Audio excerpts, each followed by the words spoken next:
Greetings. This is a very special episode of Doc Hartree versus the World. I have a very special guest, Vic Cundiff, host of Dogman Encounters, as well as a couple other shows. Hi, Vic. How's it going? Great, and you? I'm doing pretty well. Doing a little tired, but I'm chugging along. Um, I know you have the Dogman Encounters show, but you have another show, correct, or another couple of shows? What are those to give to the listeners? Well, I've got another show called Bigfoot Eyewitness Radio. That show premieres new episodes every Tuesday night at 9 Eastern, 9 p.m. Eastern Time. Okay, and when does Dogman Encounters broadcast new episodes? Dogman Encounters premieres new episodes every Friday evening at 9 p.m. Eastern. Excellent. So Vic, if I could just ask you for a short bio about yourself, what got you into cryptids? More specifically, what got you into Dogmen? Well, back in 2007 and 2008, I used to co-host a Bigfoot-specific talk radio show called Campfire Shadows with a since-passed gentleman named Shane McMahon.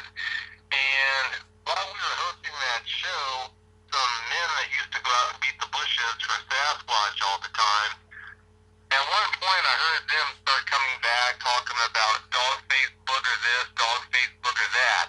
A little background, boogers is a moniker for Sasquatch in the South. Okay. That's what they normally call them down there. Well, when I started hearing them talk about dog-faced boogers, that really piqued my interest. As I was asking for more details on what they were talking about, they were telling me about dogmen in essence, but back then I didn't know they were called dogmen. So I started researching the topic, and the deeper I looked into it, the more interesting it seemed to be. What has initially drawn me to the Sasquatch phenomenon didn't even compare to how interesting, in my opinion, this whole dogman phenomenon was. Not long after I looked into the phenomenon, I found out that they're actually more commonly called dogmen. Okay. So, as I dug into it, the deeper and deeper I got into it, the more fascinating it was to me. One thing that became very clear very early on, though, was the fact that whereas if you have a Sasquatch encounter, you can practically go up the street to your closest Kroger's and find someone who you can get help from and talk to about your experience and share the details or whatnot of what happened to you and whatnot. But if you were a dogman eyewitness, it was clear pretty early on that there wasn't anyone out there really that you could go to for help with that. Sure, there were authors out there, but I didn't know of anyone that you could reliably go to for help on this. So I thought, you know what? There's a void here that needs to be filled, and I'd love to be the person to fill it. So that's why I decided to start this whole Dogman Encounters thing. First thing I did was to create the dogmanencounters.com website where dogman eyewitnesses can go to report their sightings or whatnot. And then after that, I created the show, Dogman Encounters Radio, where they can actually come on and tell the listeners about their experiences. So that's how I got started in all this. So that's really cool. That because there's that niche you filled, and I appreciate that. I'm not going to say his name here, but you helped one of my really good friends put to rest something that's been bugging him for about 20 years. Something that he, just maybe ascribed to a hallucination or something when he was a child, and now he had some closure. So I do appreciate that, and that's actually I found you on your website and kind of relate his story. And I hate to sound like a hipster here, but I remember back in the day when back before Bigfoot got big, so to speak, But there's so many tchotchke gift shops and so many things going off the Bigfoot name or the Sasquatch name that he's kind of gotten, I hate to say the term, but like mainstream.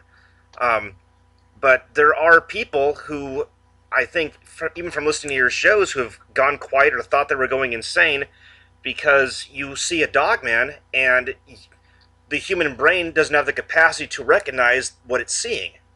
It's something that I've heard a lot of your listeners talk about. Just leaves them in shock, leaves them in awe, and just I don't think anyone ever goes to sleep tonight to see a dogman. Yeah, you're right. I think the biggest thing is Sasquatch is so in your face in our culture that if you actually see one, it's going to be a shock no matter what. But you've heard so many things about this creature. You've seen so many things about this creature if you've spent any time watching television. But with Dogman, they're not supposed to exist. If you've watched any appreciable amount of television, you've seen a werewolf. Well, imagine being out in the woods and seeing what looks, for all intents and purposes, like a werewolf. Well, Sasquatch is supposed to exist according to a lot of people, but Dogmen, a werewolf, that's not supposed to exist. I think that fact right there is one of the biggest reasons why people have such a hard time dealing with seeing Dogmen versus people who see Sasquatch. No, I feel you, and also, you know, even you never heard Leonard Nimoy back in the day talking about Dogman, or I don't even think Discovery Channel had any Dogman Encounter type, like on their Monster Quest or looking for legends or whatever it was that they had. I mean, I know a lot of those shows are kind of wound up being sort of like on the tripe side of things, but it was never brought up. So there's not even a mainstreaming of Dogman, and people that see them, I'm guessing it's exactly how you said it. They are looking at something that, for all intents and purposes, is not supposed to exist, and that could really, I'm guessing, shock the system. Oh, sure, yeah, there's no doubt about that. As far as mainstream television would go, yeah, Monster Quest did have a couple of episodes where they talked about Dogman Oh, did they Encounters. really? Well, I stand corrected. I apologize. And I was so glad to see them too. Yeah, as time has gone by, keep in mind I was born back around the time of the Patterson Gimlin film when that was shot. So I remember how Sasquatch really ramped up and became the encrypted. Now, like Jody Cook and I talk about from time to time, it does seem like Dogman is the encrypted. I think it is gaining in popularity by leaps and bounds, and I think it is just a matter of time before it's every bit as popular as Sasquatch is. I don't know that as a fact, but I wouldn't be surprised if that did come to be. See, here's something that scares me, and I'm sure it would probably scare you. Um, Going quote unquote squatching is something a lot of these tourists, these tourists or cryptid tourists or cryptid enthusiasts, um, do on their free time. They actually go out in the forest looking for Bigfoot, looking for Sasquatch. Um, are you worried that maybe some of these these people who hear about Dogmen but don't understand the gravity of the situation might go out looking for it and possibly even find it? I mean, is that necessarily a good thing? Well, that's a good question. I definitely don't think that's a good thing, and I highly recommend against anyone going out actively trying to speak things out. Whereas Sasquatch, in almost every case, it would appear that they just do their best to avoid people. If you go out there looking for them, they seemingly will do their best to avoid being detected. But with Dogmen being so aggressive, if you go out into an area where they are, they will, seemingly in a lot of cases, seek you out and try to have an encounter with you. And if that does happen, who knows what might happen to you. In almost every case, eyewitnesses walk away from the encounter shaken but not stirred. But there have been people I've spoken with, credible eyewitnesses, who unfortunately were attacked. It doesn't seem like it's a common occurrence, but it does seemingly happen, at least from time to time. So, yeah, I try to discourage people from going out looking for Dogmen. Looking for Sasquatch is one thing, but going out and actively looking for Dogmen and trying to have an encounter with one, I don't think that's a very wise move. I have a good friend of mine who he actually kind of got me stuck on the whole paranormal kick. He's a good guy. We're going to call him Steve. I was actually talking to Steve about your program and the Dogman Cryptid, and it was over the internet. And he sent me an email back saying, "Well, shoot, do you want to go out, on the 15th or whatever it was, over in this such and such place, and go looking for him?" I said, "No, this not at all." I go, "I don't think you understand what I'm trying to say here, but we got it resolved. Yeah, we're not going to be going out there at all." And I discouraged him from doing it too. So that's what kind of worried me about people at large. Now, we kind of touched on this a little bit, but what are some of the stories you've heard from witnesses, both on or off your show, that have kind of left you the most shaken, or have left the like most lingering impression? Well, two stories that made some of the biggest impressions on me would include would be one which was told to me by a gentleman who was not on the show. This gentleman lives close to the Land Between the Lakes area, right by the border of Tennessee and Kentucky. Okay. And we're talking about an area that's well known for dogman activity, especially in the northern end of the park. I just flat out recommend people don't even go there because of how dangerous it can seemingly be. Well, this gentleman one night, he was laying in bed watching TV. He had his dog upstairs with him. It was a two-story house that he lived in. Well, his wife was at work or someplace other than at home. He had the whole place to himself. He had been laying there for some time. It was late at night, and all of a sudden, he started hearing this sound from downstairs somewhere. It wasn't loud enough to register exactly what it was, but he just knew that he had heard something that he couldn't identify. He paused the TV and listened, didn't hear anything, so he just chalked it up to his imagination and hit play to continue watching. Well, before too long, he heard that sound again, or at least thought he heard that sound. He paused the TV, listened, didn't hear anything. So after a short while, he just hit play and started watching TV again. Well, it wasn't long before he heard that sound again. He paused the TV and the noise continued this time. From the way I remember, he got out of bed, walked the hallway to where the top of the stairs gave you a view down and through the kitchen to where this back door was. The back door had a very large doggy door in it. Well, when he stood at the top of the steps and looked down the stairway, what did he see? He saw the head, shoulder, and one arm of a dog man that seemingly was trying to get into his house. Oh my gosh. Yeah, that's what he said. Well, actually, he said something a lot worse than I'm sure he probably did. Yeah. I don't want to violate any FCC regulations, so I guess I'll just leave it at that. But, yeah, he didn't know what to do. That was told to me back around 2007, 2008. I'm really foggy on the details of what he told me had happened. But that's the gist of what happened. I don't remember how that ended, but he walked away from that unscathed. I can tell you that to this day he doesn't have a doggy door in his house anymore. All his doors are solid. I don't blame the poor guy. Yeah, no doubt about that. Another encounter that wasn't told to me, I just found out about secondhand, was a situation where this woman who was pregnant was home alone late one night when her husband, who was Marine, he was on duty that night. This pregnant woman who was far along in her pregnancy, she woke up in the middle of the night. She didn't know what had woken her, but she just knew that something didn't seem right. Well, in the darkness of the room, there was just enough light filtering through her drapes, from what I understand, that she was able to make things out, at least somewhat. Well, as she's looking around the room, trying to look for anything out of the norm, she realized that this massive black shape was standing at the foot of her bed. Oh, Well, jeez. as her eyes focused on it, she could make out that it looked a lot like Anubis, is how she described it. Well, she's looking at this thing that looks like a black werewolf in terror. I can't remember if she screamed or not, but she did something, and next thing you know, from what I remember, this thing runs and jumps through a window and gets out of the house that way.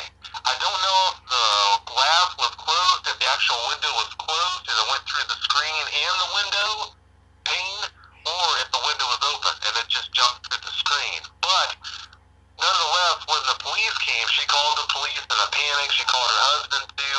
When her husband got home, the police were there going over the house, and as it turns out, from what I understand, they found evidence of forced exit, but no evidence of forced entry. Oh, I don't wow. know what that's all about, how that dog man got into the house supposedly, but It sure does make you wonder. Jeez, it's almost like they can turn doorknobs, stuff that we wouldn't really like think a dog or something with the dog mentality could do. But I guess if it's got thumbs, it could turn doors. Oh, sure, yeah, there are plenty of instances where they've been reported doing that, manipulating doorknobs, opening up doors that way, door latches, getting into chicken coops and getting into barns that way. So maybe that's how it got in. Maybe one of the doors was left unlocked. It's really hard to say, but there's just always been something about the idea of having a dog man in your house. Yeah, It's just no, I extra creepy. now did she go into labor? Yeah, you would think so. No, I don't have many other details on that, so I don't know really what else happened with Yeah, that, that but that those details right there really were something else, though, I thought. yeah, something in the house. That's your worst fears realized. Because I don't even think I've heard of any Sasquatch instance where the Sasquatch enters a home with somebody in it. I mean, I'm sure there's probably stuff out there, but I mean, it's like you said. I would imagine they just like to be left alone and leave alone. But a dogman in the house, I would not know what I would do in that situation. I'd probably have a heart attack. You mean after you had a Charmin moment? Yeah. Oh yeah. Oh yeah. There. Yeah. Yeah. That would absolutely. So okay, that that was pretty creepy.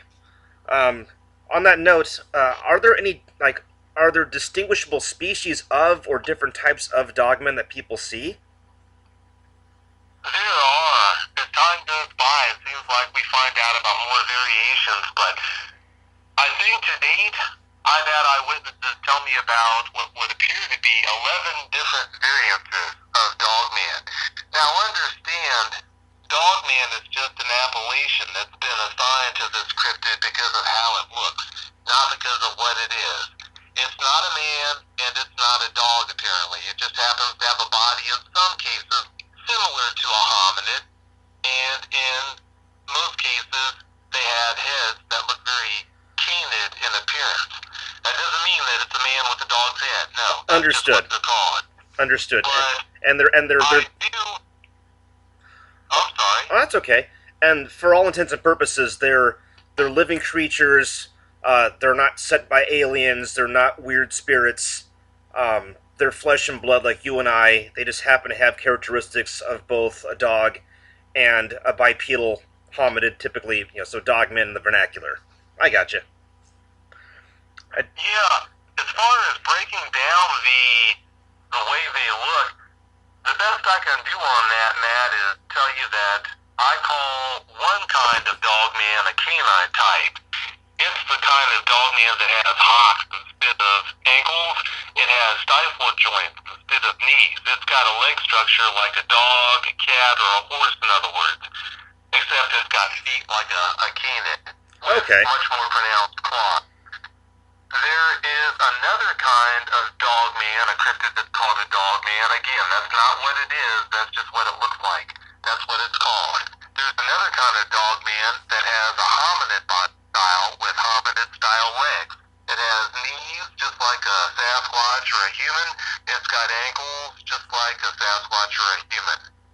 But this type of dogman, instead of having a canid looking head like a canine type dogman, they normally have a head that looks like a baboon. Not all type 3 dogmen, that's the moniker for this style of dogman, not all type 3 dogmen have heads that look like a baboon though. Some seemingly have heads that look a lot like the werewolf from the movie An American Werewolf in London. Okay. Tell me that's not unnerving. Yeah, that'd be unsettling. That's right. Yeah, now understand too, both type 3 dogman and canine type dogmen, seemingly there are variants of both of those categories. Both of those categories seemingly have subcategories of their own. I don't want to go into all those subcategories because we'd be here all night, but Understood. each category seemingly has about 4 or 5 different subcategories that fit into it. Okay, I think in geology we would call that I think a cladistical analysis, you have two or three species, and then you would list like sub-list or bullet point the different variations of each species, etc., etc. But quick question though about I know there's a whole lot here, but what are we talking with color variations and size variations from encounter to encounter that you've heard of?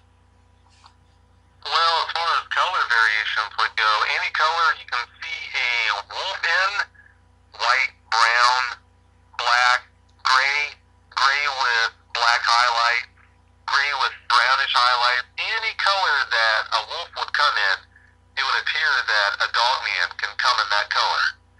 Wow. Okay. That's a lot of colors. Yeah, that is. They have a lot of different looks. They really do. To think that they all look the same, yeah, that's just not accurate. That's not how it is. What was your other question? Oh, size. I've heard anywhere from like 6 to 9 feet, sometimes even 11. Yeah, they do get really large. Most dogmen are reported to be around 7 feet or so by the eyewitness who reported their encounter, but yeah, they have been reported as being upwards of 11, sometimes even 12 feet tall. One was reported by a sheriff's deputy as being around 8 feet tall when it was down on all fours. Oh my God. Exactly. It had freakishly long forelimbs or arms, and he swore up and down that it must have been at least 8 feet tall when it was down on all fours like that. And sheriffs are trained to eyeball height. Like it's not like a Joe Schmo off the street giving you a guesstimate. This is a trained law enforcement officer. Like that'd be very credible in my opinion. Oh yeah, I agree. So on that note, are there any videos or anything? I mean, obviously everything is up for debate. There could be hoaxes, stuff like that.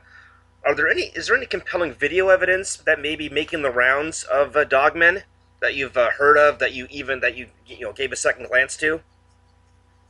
Oh yeah. I've heard people say and claim that they don't believe in dogmen because there isn't any evidence out there to prove their existence the way there is with Sasquatch.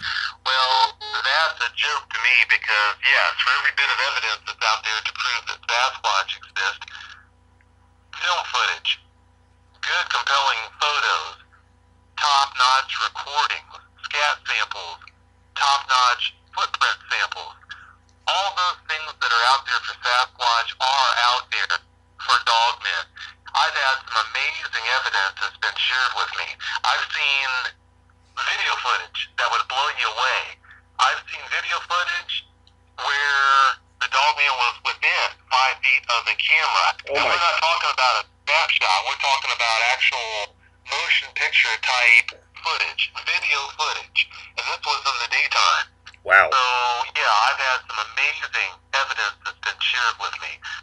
It's just, when you are presented with some of this evidence, it just blows you away. It sounds like pretty good nightmare fuel, to tell you the truth. Oh, yeah. Now, on that note, is there a common, I guess, a common pattern amongst Dogman witnesses, both geographically or maybe like even a shared mental state? I've heard stress. People in high stress situations or that go out in the woods or whatever with high stress, um, tend to have encounters. No, not tend to, but usually it's sort of a common thread amongst encounters that happen. Um, and I've also heard that there's no exact geographical spot. I mean, it could happen anywhere from suburban San Francisco down to the middle of the woods in Wyoming. That's true. Yeah, there are certain patterns that seem to be almost tried and true. As far as the whole emotion thing goes, yeah, if you are in an emotional state, if you're upset about something, for example, it would appear that you are much more likely to have a dogman encounter. Now, what that's all about, I don't know. I have no clue.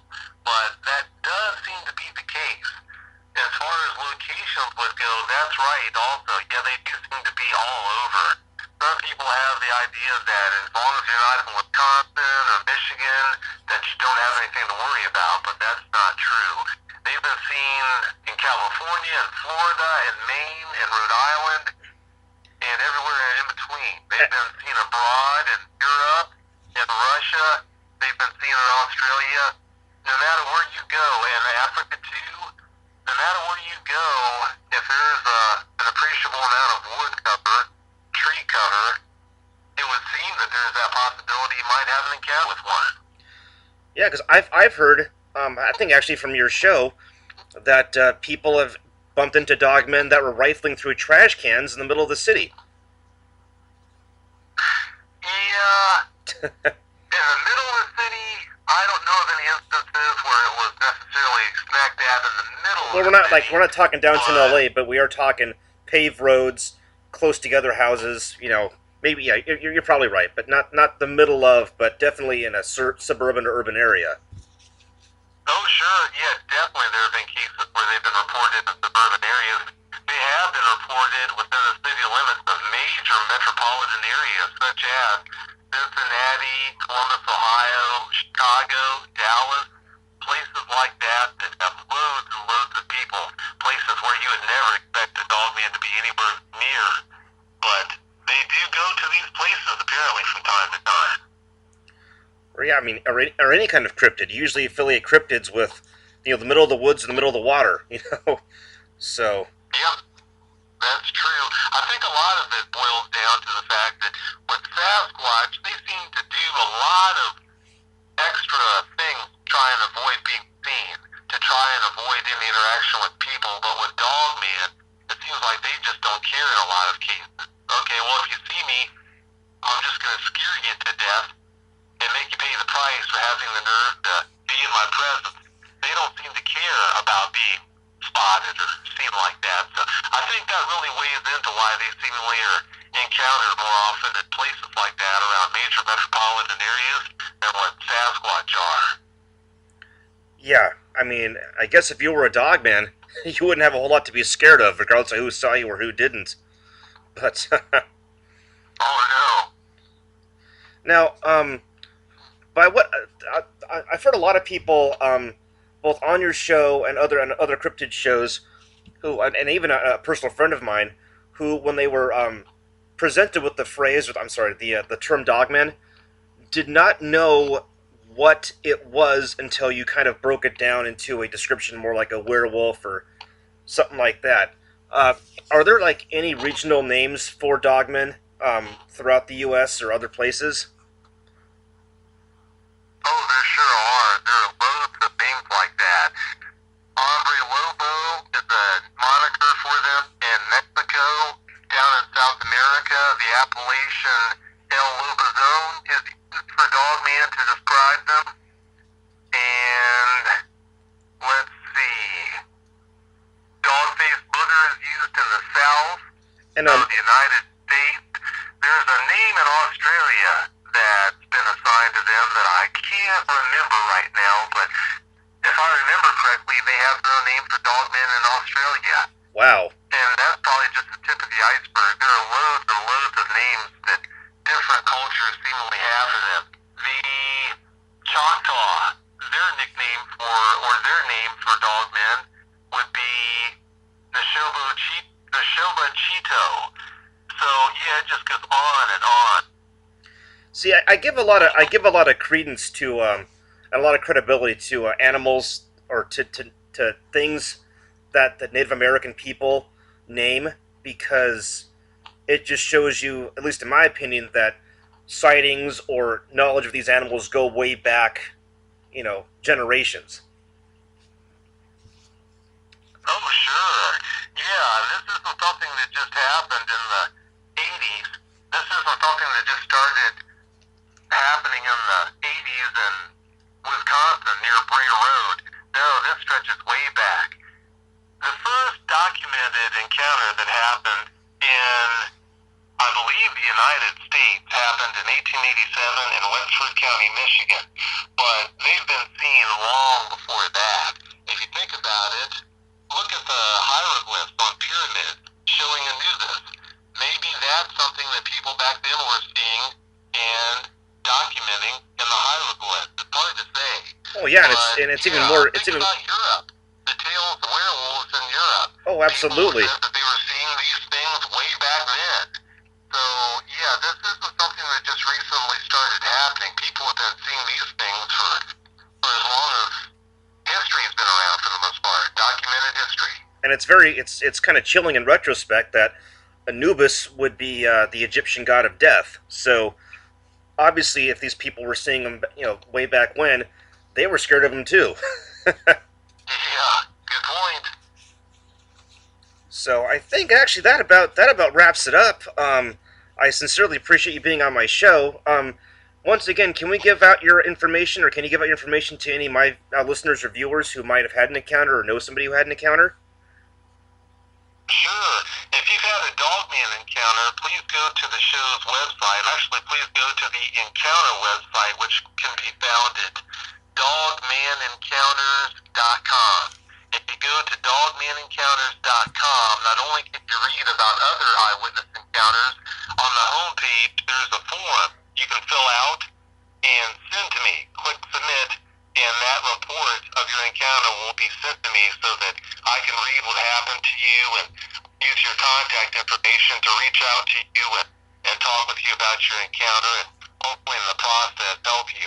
If you've had a Sasquatch encounter and would like to be on the show, I don't help Sasquatch eyewitnesses. I don't help try and counsel them the way I do with Dogman eyewitnesses, because there's so many other people out there who know so much more than I do about Sasquatch. It just wouldn't make sense, number one.